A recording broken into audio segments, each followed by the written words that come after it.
ইতিহাসে প্রথমবার স্টল দিল আইএফএ এই বইমেলাতে।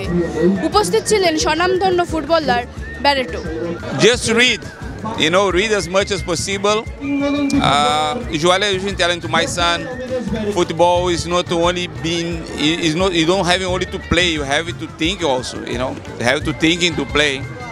So I think you can learn a lot. I think football by reading as well, by watching as well. So I think this is a way that can help you out also to improve yourself, to give a step in your development as well.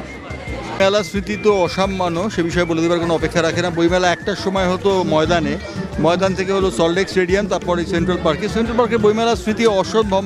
এখানে খুব ভালো ব্যবস্থাপনা হচ্ছে। আজকে জোস Ramirez Barreto এসেছিল IFA স্টলে, এটা আমার কাছে খুব বড় প্রাপ্তি যে জোস রামিরেজ ব্যারেটোকে আমি সাক্ষাৎকার নিলাম।